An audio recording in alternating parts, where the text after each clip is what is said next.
সাজিয়ে দিলেন। ঘুমাইয়া কাজা করেছো ফজর, তখনও জাগনি যখন জোহর, হেলায় খেলায় কেটেছে আসর, মাগরিবের ওই শুনি আজান, এখনো জমাতে হওরে শামিল, এখনো এসাতে আছে স্থান, বাজিছে দামামা বাদরে আমামা, শির উঁচু করি মুসলমান, দাওয়াত এসেছে নয়া জামানার, ভাঙা কেল্লায় উড়ে নিশান। আলহামদুলিল্লাহ বলেন। আমাদের জীবন হলো নামাজ। জীবন আগে না নামাজ আগে? কে বলেছেন? কে বলেছেন? আল্লাহ বলছেন বিশ্বনবী 5 ওয়াক্ত নামাজে তাকবীরে তাহরিমা বেঁধে এই আয়াতটা পড়তেন। পড়েন, কুল ইন্না সলাতি ওয়া নুসুকি ওয়া মাহইয়ায়া ওয়া মামাতি লিল্লাহি রাব্বিল আলামিন। বলো আমার নামাজ, আমার কুরবানি, আমার জীবন, আমার মৃত্যু সবটা কার জন্য দিলাম? সে আল্লাহ বলছেন, গোলাম নামাজ কায়েম করবা, নামাজ হেফাজত করবা, আর নামাজ যখন পড়বা তোমার হৃদয়ের অবস্থাটা কি হবে শোনো। ওয়াল্লাযীনা হুম ফি সালাতিহিম মুখাশিউন। খুশু খুজু মানে স্থিরতা, খুশু খুজু মানে কার ভয়? একজন সাহাবী নামাজে দাঁড়িয়েছেন, নামাজে দাঁড়িয়ে জামা লাড়তেছেন, দাড়ি লাড়ছেন। আল্লাহর হাবিব সাল্লাল্লাহু আলাইহি সাল্লাম বললেন, লাউ খাশিয়াত কলবাহু লা খাশিয়াত জাওয়ারিহু। তার হৃদয়ে যদি আল্লাহর ভয় থাকতো তাহলে অঙ্গ প্রত্যঙ্গের মধ্যেও ভয় থাকতো। সুবহানাল্লাহ বলেন। সেজন্য নামাজের জন্য ভয় করব কাকে? সবখানে ভয় থাকবে কার? নাকি মানুষের, নাকি র্যাবের, নাকি বিডিআর, নাকি আমেরিকার বাঁদরদের? ভয় রাখবো কার? জীবন হলো ওয়ান টাইম, বারবার জীবনে পাবো না, একটাই জীবন, ইমানের উপরে থাকবো। রাজি আছেন না নাই? সেজন্য ইমানের রাস্তায় যত কষ্টই আসুক না, আমরা সেই রাস্তা ছাড়বো না। কারণ দুনিয়াতে আমরা কেউ থাকতে আসি নেই, নামাজের সমাজ কায়েমের জন্য যত কষ্টের দরকার আমরা করতে রাজি আছি না নাই? নিজেরা নামাজ ছাড়বো না, নিজেরা মসজিদগুলো আবাদ করব। আল্লাহর হাবিব সাল্লাল্লাহু আলাইহি সাল্লামের মাধ্যমে আল্লাহ হাদিসে কুদসিতে বলছেন, 2 প্রকার লোকের জন্য এই দুনিয়াটাকে আমি টিকিয়ে রাখি। এক হলো আমিরুনাল মাসাজিদ, আর দ্বিতীয় হলো মুস্তাগফিরিন বিল আসহার, যারা মসজিদকে আবাদ করে আর যারা শেষ রাতে তাহাজ্জুদের সময় উঠে গুনগুন করে গুনার জন্য আল্লাহর কাছে কাঁদে। আল্লাহ এই 2 দলের মধ্যে আমাদেরকে শামিল করে দেন। আল্লাহ বলেও দিয়েছেন, শুনো আমার মুমিনের কাজ শুনো, ইন্নামা ইয়া'মুরু মাসাজিদাল্লাহি মান আমানা বিল্লাহ। যারা ঈমান এনেছে তারা মসজিদ আবাদ করবে। কে বলছেন? মসজিদের জন্য আমাদের মহাব্বত আছে না নাই? বিশ্বনবী বললেন, কলিজার টান যদি মসজিদের সাথে থাকে, কলবুহু মুআল্লাকুন ফিল মাসাজিদ, সাবআতুন ইয়াযিল্লুহুমুল্লাহু ইয়াওমা লা যিল্লা ইল্লা যিল্লুহু, ইমামুন আদিলুন, শাবুন নাশা ফি ইবাদাতিল্লাহি আযজা ওয়া জাল, রাজুলুন কলবুহু মুআল্লাকুন ফিল মাসাজিদ। বুখারী মুসলিমের হাদিস। কোরআনের পরে যেই হাদিসের মর্যাদা, সেই হাদিসে আবু হুরায়রার বর্ণনায় বিশ্বনবী বলছেন, 7 ব্যক্তিকে আল্লাহ আরশের ছায়াতলে ছায়া দিবেন। আল্লাহ আমাদেরকে সেখানে জায়গা করে দিয়েন। এর মধ্যে প্রথম হলো ইমামুন আদিল, ইনসাফগার ইমাম। 2 নম্বর হলো যেই যুবক যৌবন বয়সে আল্লাহর ইবাদত করে। আর 3 নম্বর হলো যার কলিজাটা মসজিদের সাথে ঝুলে থাকে। সুবহানাল্লাহ বলেন। যখন যেখানেই থাকুক, আযান হলে সবার আগে কি? সবার আগে কি? আরো জোরে বলেন। সবার আগে নামাজ। আমাদের জাতীয় কবি বেচারার জন্য আমি দোয়া করি, নিজে খুব ভালো নামাজি ছিলেন না, কিন্তু মসজিদের জন্য তার হৃদয় আছে না নাই? আল্লাহর কাছে বললেন, আল্লাহ খুব বেশি নামাজে যেতে পারি নাই, কিন্তু যেই দিন আমি দুনিয়া থেকে বিদায় নেব, আমার কবরটা যেন হয় মসজিদের পাশে। মসজিদের পাশে আমার কবর দিও ভাই, যেন গোরে হতেও মুয়াজ্জিনের আযান শুনতে পাই। আমার গোরের পাশে দিয়ে ভাই নামাজিরা যাবে, পবিত্র সেই পায়ের ধ্বনি এ বান্দা শুনতে পাবে। গোর আযাব থেকে গুনাহগার পাইবে রেহাই, মসজিদের পাশে আমার কবর দিও ভাই। মসজিদ কেন্দ্রিক কোন কবর হতে পারবে না। সব ইসলামের ইমামরা একযোগে বলেছেন কবর কেন্দ্রিক কোন মসজিদ হতে পারবে না। বিশাল এক সুফির কবর, সেই কবর পুরোটা জুড়ে আছে তার মাজার, চিকন একটা লাইন করে আপনি মসজিদ বানাইছেন, যেটা কিউটের মালিক করেছে এই মূর্খটা। এই জাতীয় মসজিদ ভেঙে মাটির সাথে মিশিয়ে দেন। কবর কেন্দ্রিক কোন মসজিদ হতে পারবে না।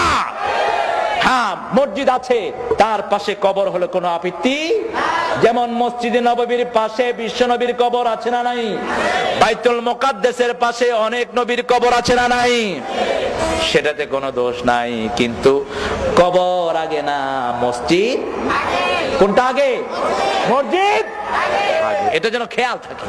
আপনার শেখ একজন মারা গেছে, নামাজ নাই, রোজা নাই, সারা শরীর থেকে দুর্গন্ধ, কুত্তা পচা গন্ধ করে সারা শরীর থেকে। বিশাল আল্লাহর ওলি ছিলেন তিনি, ওলিয়া আলকা। খারাসের চেয়ে খারাপ এগুলো। খারাস তো একটা প্রাণী, আল্লাহ বলেছেন উলাইকা কাল আনআম বাল হুম আদাল। ঠিক কি বলেন? যেই খবিশের কাছে নামাজ নাই, রোজা নাই, পবিত্রতা নাই, তার সাথে ইসলামের কোন সম্পর্ক? বিশ্বনবী এত পবিত্র ছিলেন, কোন বাচ্চার মাথায় হাত দিলে ওই মাথা থেকে আতরের ঘ্রাণ বেরোতো। ইমাম বুখারী বলছেন আলাইহি রাহমা, বিশ্বনবী হাতের তালুতে আতর দিতেন। আমরা তো এখানে দেই, আমরা কোথায় দেই? এখানে দেই। বিশ্বনবী এখানে দিতেন। কারো সন্তানের মাথায় হাত দিলে সবাই বুঝতো এই শিশুর মাথায় হাত দিয়েছেন মুহাম্মদ সাল্লাল্লাহু। নামাজ আছে যেখানে, পবিত্রতা সেখানে। তবে আমাদের সাথেও পবিত্রতা আছে না নাই? বিড়ি খাওয়া সুন্নত না নফল? বিড়ি আছে না নাই? বিড়ি সুগন্ধ না দুর্গন্ধ? বিড়িতে অপচয় আছে না নাই? বিড়ি যেটা খায় ওটা জামাল নাড়া দিলেও জামার থেকে কিসের গন্ধ কয়? আবার পায়খানার ভিতরে বৈশা বিড়ি খায়, এরকম লোক আছে না নাই? আহারে, এই বিড়ির আবিষ্কারক হলো ইহুদির বাচ্চারা। পৃথিবীর সব অপকর্মের হোতা ইহুদি এবং মুশরিকের বাচ্চারা। আর ইসলামের জাতীয় দুশমন তারা কে বলেছেন? কে বলেছেন? লাতাজিদান্না আশাদ্দান নাসি আদাওয়াতান লিল্লাযিনা আমানুল ইয়াহুদ ওয়াল্লাযিনা আশরাকু। আল্লাহ বলেছেন ইসলামের জঘন্য দুশমন, মুমিনদের জঘন্য দুশমন হলো ইহুদির বাচ্চা এবং মুশরিকের বাচ্চারা। এদের সাথে আমাদের কোনো সম্পর্ক? সেজন্য প্রত্যেক নামাজে আল্লাহ খবর নেন শিরকের সাথে কোনো সম্পর্ক আছে কিনা। আমাদের জাতির পিতার দোয়াকে নামাজের মধ্যে আল্লাহ বেঁধে দিয়েছেন, ইন্নী ওয়াজ্জাহাতু ওয়াজহিয়া লিল্লাযী ফাতারাস সামাওয়াতি ওয়াল আরদ হানিফাও ওয়া মা আনা মিনাল মুশরিকিন। আমি আমার আল্লাহর দিকে মুখ ফিরিয়ে দিলাম, যেই আল্লাহ আকাশও বানিয়েছেন, জমিনও বানিয়েছেন। সুবহানাল্লাহ বলেন। আকাশের কোনো কিছুর দিকে আমি মুখ ফিরাবো না। সূর্য আমার দেবতা নয়, চন্দ্র আমার দেবতা নয়, গাছ আমার দেবতা নয়, তুলসী গাছ আমার পূজনীয় নয়, সাপ আমার নয়। এই জমিনকে, গোটা জমিন যিনি বানিয়েছেন, গোটা আকাশ যিনি বানিয়েছেন, সেই আল্লাহর দিকে আমি মুখ ফিরিয়ে দিলাম। আর অন্য কাউকে দেব না। হানিফান ওয়া মা আনা মিনাল শিরকের সাথে আমার কোনো সম্পর্ক। আবার এই যে হজে যাচ্ছে এখন মানুষ, সেই হজে যাওয়ার সময় এই স্লোগানটা আল্লাহ নিয়েছেন কি নেন নাই? আল্লাহ বলেন, গোলাম এতদিন তো চুপচাপ ছিলি, ঘুমিয়েছিলি, এখন কি জন্য আমার কাছে হজ করতে আসলি? গোলাম জবাব দেয়, লাব্বাইক লা শারীকা লাকা লাব্বাইক। ও আল্লাহ, আমি আপনার কাছে হাজিরা দিতে এসেছি। এতদিন ভালো নামাজি ছিলাম না, কোরআনের দলে ছিলাম না, ইসলামের ভিতরে ছিলাম না, নাস্তিক মুরতাদদের পিছনে দৌড়ে দৌড়ে জীবন নষ্ট করেছি। আল্লাহ, আমি এখন বুঝেছি, এখন আমি আমার জীবনে সাদা মাটা কাফনের কাপড় গায়ে দিয়ে আমি হাজিরা দেওয়ার জন্য এসেছি। আগে যত কোটি লোক মুসলমান ছিল, এখন বাড়ছে না কমছে? প্রতিদিন বাড়ে না কমে? সেজন্য ঈমান আছে যেখানে, সফলতা সেখানে। নামাজ আছে যেখানে, সফলতা সেখানে। যার কাছে নামাজ নাই, তার সাথে নবীর কোনো সম্পর্ক, আল্লাহর কোনো সম্পর্ক। অনেক লোক আছে আমাদের সমাজে, কয় হুজুর নামাজ পড়ি না কিন্তু ঈমান খুব মজবুত। আছে না নাই? তো তোর বুকের হাড্ডির নাম কি ইমান নাকি? তুই যদি ঘুষা দিয়া বুক ফাড়ায়ও ফালাস তোর তো ইমান থাকলো না। তোমাকে নামাজ পড়তে হবে। আমার নবী বলেছেন 5 ওয়াক্ত নামাজ যারা জামাতে পড়ে ফাস্তাশহাদু বিল ঈমান, তাদেরকে মুমিনের সার্টিফিকেট দিয়ে দাও। আবার আল্লাহ বলেছেন বহু নামাজি আছে তাদের নামাজগুলো আল্লাহর দরবারে পৌঁছে না, নামাজ পড়তে যায় কিন্তু তারা সেখানে অভিশাপ নিয়ে বাড়ি ফিরে আসে, আছে না নাই? ফাওয়াইলুল লিল, পড়েন, ফাওয়াইলুল লিল মুসাল্লিন আল্লাযীনা হুম আন সালাতিহিম সাহুন আল্লাযীনা হুম ইউরাউনা ওয়া ইয়ামনাউনাল মাউন। ওই মুসল্লিদের জন্য অভিশাপ কে বলছেন? আরো জোরে বলেন, কে বলছেন? যারা নামাজের ব্যাপারে উদাসীন, নামাজ পড়ে কি পড়ে জানে না, নামাজ পড়ে সমাজে সে আরেক বেনমাজি নেতার পিছনে চলে আসে না নাই? নামাজ পড়ে ঠিক কিন্তু সুদের আন্দোলন করে, আছে না নাই? নামাজ পড়ে ঠিক কিন্তু সুদী ব্যবসায়ী করে। আল্লাহ রাব্বুল আলামিন বলেছেন তোমরা যদি মুমিন হতা কখনোই সুদী ব্যবসা করতে না, ঠিক না বে ঠিক?